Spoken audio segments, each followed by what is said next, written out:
নমস্কার বন্ধুরা, আমি ঐন্দ্রিলা আর আপনারা দেখছেন ওয়াইল্ড ইন্ডিয়া ট্রাভেলস।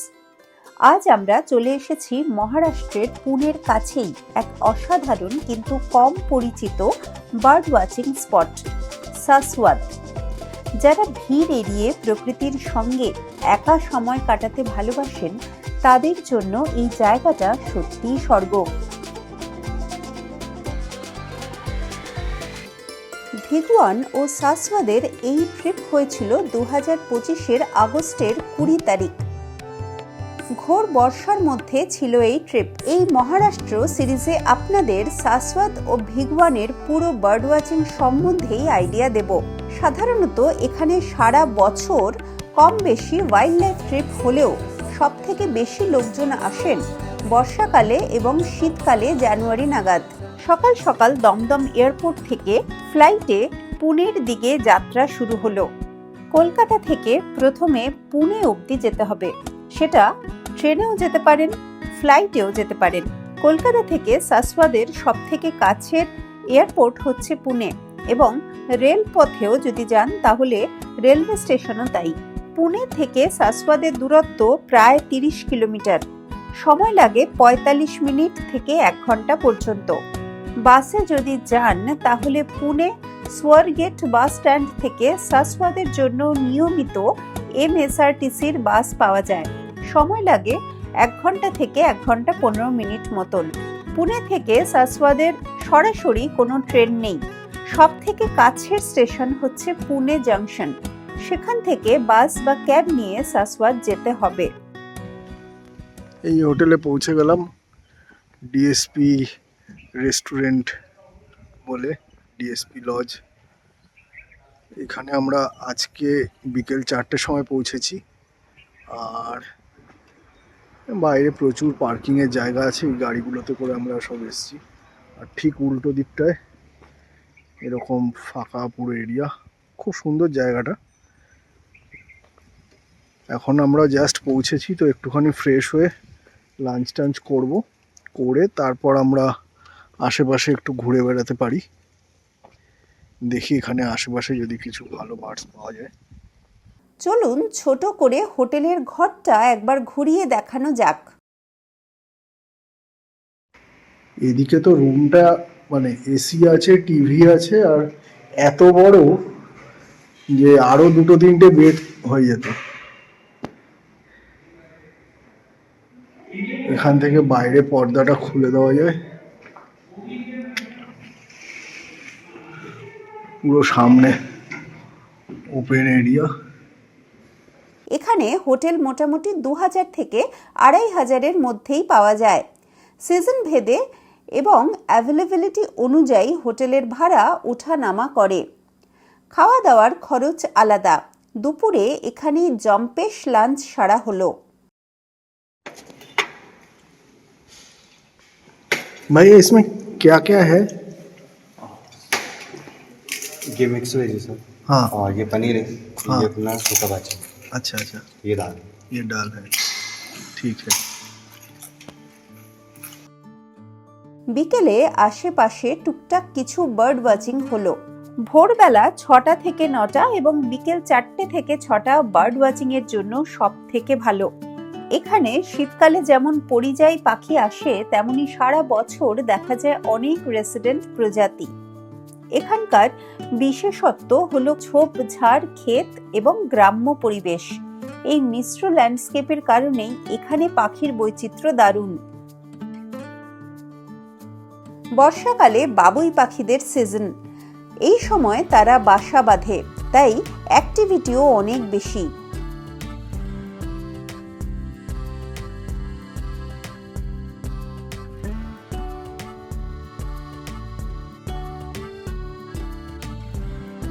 পরের দিন সকাল সকাল গাড়ি নিয়ে বেরোনো হলো পাখি দেখার উদ্দেশ্যে।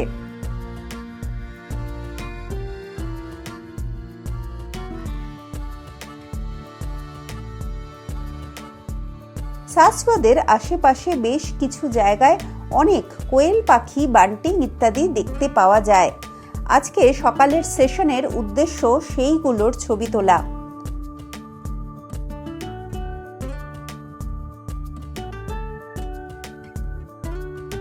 এদিকে পাখি দেখতে এলে সাথে গাড়ি কিন্তু সব সময়ের জন্যই রাখতে হবে। গাড়ি ছেড়ে দিয়ে হেঁটে বার্ডিং করা যায় না বললেই চলে। এখানে যে স্পটগুলো রয়েছে তাদের মধ্যেকার দূরত্ব অনেক বেশি।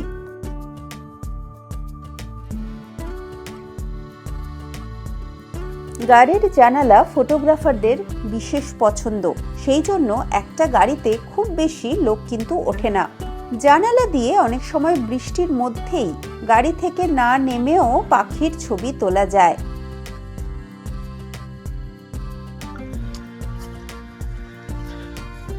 আমরা এখন যাচ্ছি গ্রাস বার্ডের জন্য। ব্রডটেল গ্রাস বার্ড এখানে পাওয়া যায়। সাসওয়াদে আমাদের যে হোটেলটা ওর থেকে একদম কাছে, জাস্ট 5 মিনিটের ডিস্টেন্সে গাড়িতে এলাম। এখানে কিছু এরকম গ্রাসল্যান্ড রয়েছে, এই গ্রাসল্যান্ডের মধ্যে এখন খুঁজতে হবে। এতক্ষণ হালকা বৃষ্টি চলছিল যার জন্য আমরা বেরোতে পারছিলাম না। তো রেন কভার সব নিয়ে এসে সবাই এখন রেডি। নিজেদের জ্যাকেট পরতে হয়েছে, রেনকোট পরতে হয়েছে, কিছু একটা অন্তত মাথায় টুপি জাতীয় কিছু রাখতেই হবে। আর এদিকে ক্যামেরায় রেন কভার লাগবেই, এরকম একটা পরিস্থিতি। রাস্তা এরকম অবস্থা, রাস্তা পায়ে হাঁটা রাস্তা, এখানে গাড়ি ঢুকবে না। এই রাস্তা দিয়ে এগোতে হবে। আমাদের টিম অনেকটা এগিয়ে গেছে, আমি একটু পিছিয়ে গেছি কারণ আমি এই রেন কভার রেনকোট এইসব পরে টোরে একটু রেডি হতে টাইম লেগে গেল।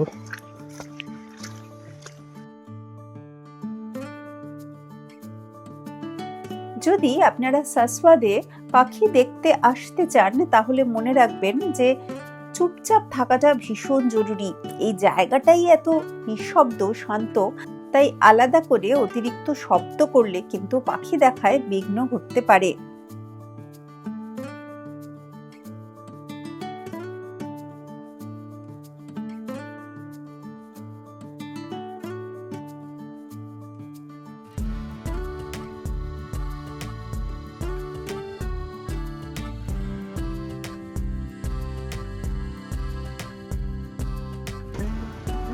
ব্ল্যাক শোল্ডার কাইট, যাদের নেই তুলে নাও।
এখানে দাঁড়িয়ে বুঝতে পারা যায় যে বার্ড ওয়াচিং কিন্তু শুধু পাখি দেখা, পাখি গোনা বা তাদের লিস্ট বানানো নয়।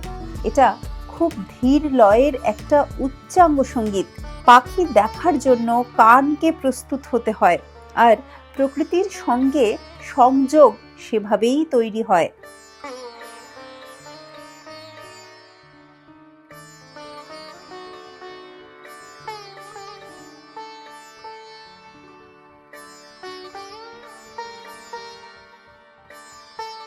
কাঁচা রাস্তায় জল জমে কাদা হয়ে আছে, সেখানেই ঘুরে ঘুরে কোয়েল পাখিদের দেখা পাওয়া গেল।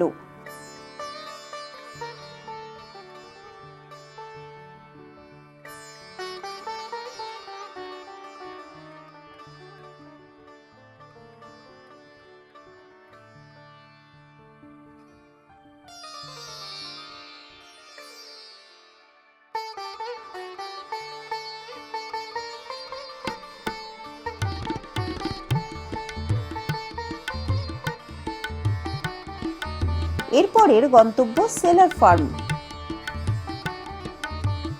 ভার্নাল হ্যাঙ্গিং প্যারট ভারতবর্ষের একমাত্র প্যারট।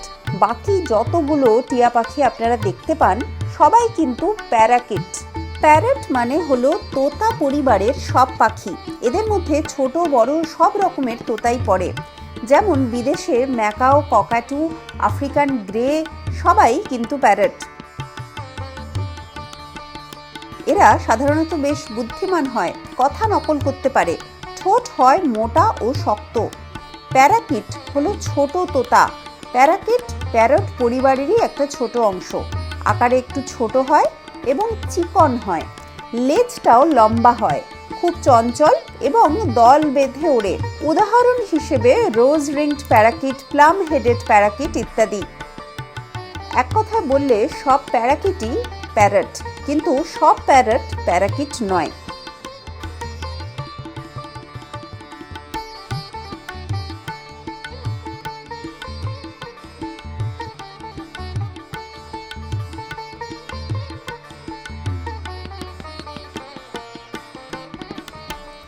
বর্ষার জলে চারিদিক সবুজ, তার মধ্যেই পাখিদের মন ভালো করার ছবি পেয়ে পুরো টিম বেশ খুশি।